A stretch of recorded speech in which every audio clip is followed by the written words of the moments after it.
Smash Ultimate is understood to be extremely balanced, but when you hear of a bad character, you know it. You have a list in your brain being like, this character has a lack of options, or they just can't keep up with the meta's characters, they're no Steve, they're no Sonic, but for some reason these players are so good to transcend how totally trash these characters are, and I just wanted to talk about them and figure out exactly why do they still do very well. At the beginning of Smash Ultimate, King K. Rool was seen as a menace. He dominated online. Everyone hated fighting him. He lived forever. He had a ton of weird gimmicks. He had armor. He kills you at 40. And that kind of is what's happening now. 5 years later, he's still being very annoying. He feels like a matchup check that people are not ready for, and it's very evident that K. Rool is just here to stay. Brujo, who is number 86 in the world rankings right now, was known for winning a C-tier over Zamba, who was the best Rob in the world and was considered, I think he is top 10, but was considered at least top 10, and it was a crazy set. Somehow, in a matchup that was perceived to be garbage, Brujo overcame that and was able to win in 2 sets. I couldn't believe it. It really just felt like Brujo was so ready to punish Zamba for not respecting K. Rool options and just hit him through stuff with his armor. Another shout out goes to Ball, who at GSM beat Super Semi and Nitaru to finish 7th and be the first K. Rool to ever top 8 a major. It does feel like K. Rool is a bad character. He does have a lot of issues. Being as big as he is and without a combo breaker that's real, he can just get comboed to death by a ton of characters. He still has a struggle to approach, which makes him have to rely on crown minigames and armor to get in. And if he doesn't get those armor and crown minigames, then it sucks.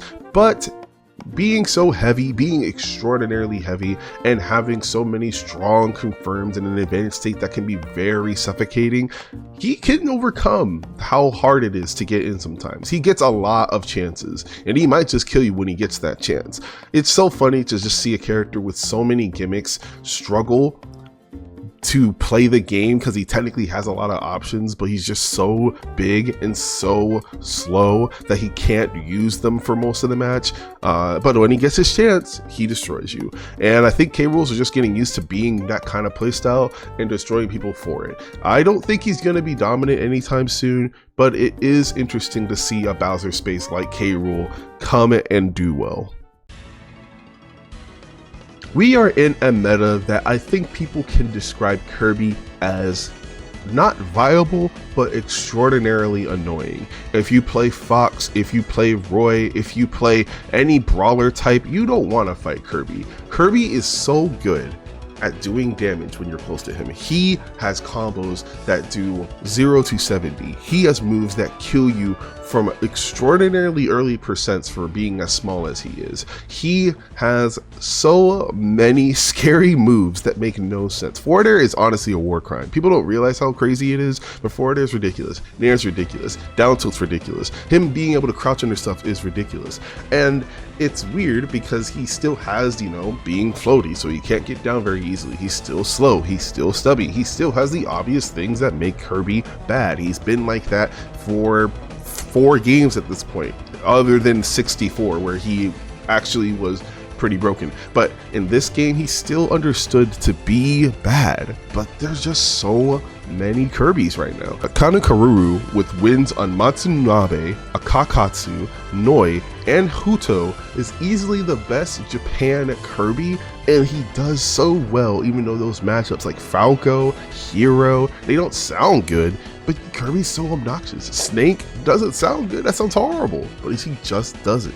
Gilhu, who people really know at this point because he's beaten a good amount of top players. He beat Asimo at S Factor 11, he beat MK Leo, he beat Meister multiple times. He's just doing it with Kirby and doing it well. And the fight for being the best Kirby is actually pretty tough because they do kind of decently.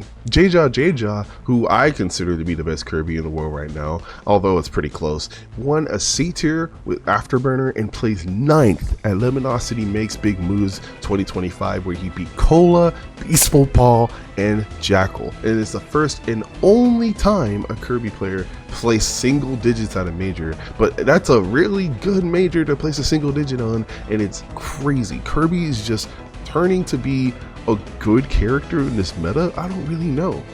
I really think the thing to consider is that, again, these players are just that good. I feel like JJ, every time he makes an upset, it's always game 5 or 3-0. So either they don't know the matchup or he adapts extraordinarily hard to the point that he overcomes how bad the matchups perceive to be. It does seem like Kirby does have, like, I mean, when you struggle against the top 3 characters of the game, you struggle against Steve, Game & Watch, and Sonic, it's going to be a hard life. You gotta get a good bracket sometimes. But considering that Steve has a weird stigma where people don't want to play him just because of how broken he is, and then Sonic is a bit more rare than he should be just because he's kind of hard, and Game & Watch is weirdly underplayed too for how easy he is, you don't really see the big 3 as much as you think you would unless you get to top level. The top level is actually very, I would say, varied in the sense that they all will have a matchup that Kirby can not really struggle that hard in. Yeah, he does struggle with fighting swords, he does struggle with fighting Game & Watch, but then he does pretty good against Fox, he does pretty good against Roy, he does pretty good against most stubby characters. I think he does solid against Mario, I think he does solid against Luigi, and the most popular characters right now, I think like the ones that are going to be really hard for him are like Rob, which Rob still don't like fighting Kirby, Snake, which I don't really think is going to be that hard for him, but yeah, it's going to be pretty tough. And I think Steve, which again, with the stigma, we don't know how many Steves you're going to run into. It's not an easy bracket life for Kirby, but most people just don't want to play you in the first place. So you're going to have that boost and that matchup inexperience to really make tournament life hell for them. And I think that's what's really happening out here. Then again, it could just be that people don't know the Kirby matchup because the only Kirbys that you see are the broken ones, so we'll see how Kirby develops in the meta. I'm excited to see, of course, JJ play more because that's the homie, but I don't know if we're going to get more and more Kirbys out here because he's not that easy and he still does struggle with so much. But hey, if the smart player wants to prove me wrong, they can. When people think of Pichu, they think of a long time ago when he was broken, when he had a broken F-tilt, when he had broken T-jolts that he could spam more and more, when he had a hurt box that was so hard to hit, it felt like you had to be a neurosurgeon to hit this guy. It was a crazy time. Then he got nerfed and every Pichu decided to drop him. Except these dedicated players. These people have overcome the fact that Pichu is technically a lot worse than he was. Not even technically, it's like for sure a lot worse than he was. He was pretty much considered to be top 3 in the game and is now considered a mid-tier, to some people a low tier, but they still are out here putting in work. It's wild. Dryby at the Throne 2 where he beat Shattuck and Mars, which is the first time a Pichu finally did something at an Invitational, which I think is hilarious. We have Natoru, who's number 10 in Europe right now with wins over Cola, Cosmos, Bloom Forever, and MK Leo with the character. We had Yon P, who had a breakout year in 2024 and beat Mia in Pichu Game & Watch, which I can't believe. And we have Niatono, known to be the best Pichu, the only Pichu ever to win a major at Umebura SP3. The hardships of Pichu being so light and being so stubby in a meta where people are spamming extremely strong kill options that will kill you at 90 when you're a normal weight character is a tough one. But Pichu is definitely a type of character to exploit the fact that this is a touch of death meta because he's one of those characters that can do that. He has to do a lot of effort to do that because he still has to get drag downs, he still has to chase very well, he still has to position himself to be really close to you, and it can be so really hard. It's like it's not going to be free like a Luigi grab or a Kazuya Electric and Godfist, but I think with Pichu being so nimble and so fast, he can technically still do something. It's just going to be more effort than it's worth for a lot of people, but that's what it is for a lot of people.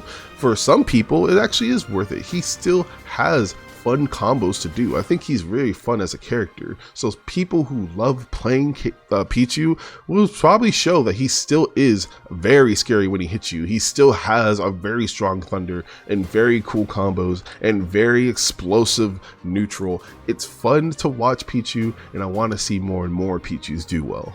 Honestly, the more and more I think about it, there's just so many amazing players and so many tournaments to watch. Like, I feel like we're just going through a not renaissance of the game, but a point of the game where any character who has someone who loves them enough can do well. They just need the right bracket, they just need the right mindset, and then they're gonna have a post on Twitter where, hey, Lucario did well, hey, Isabel did well, hey, Ganondorf got his first win. I feel like it's all eventual. At this point, we have so many tournaments and so many brackets that I wouldn't be surprised to see anyone in Ultimate do well. But that might just be because it's so balanced. It's definitely the most balanced Smash game where if you think you have something, you might just have it. Anyone can do it. I don't know if everyone can win, everyone can't be the best player in the world, but for some people that's not their objective. It's just to have fun with characters they love, and hey, they're showing it.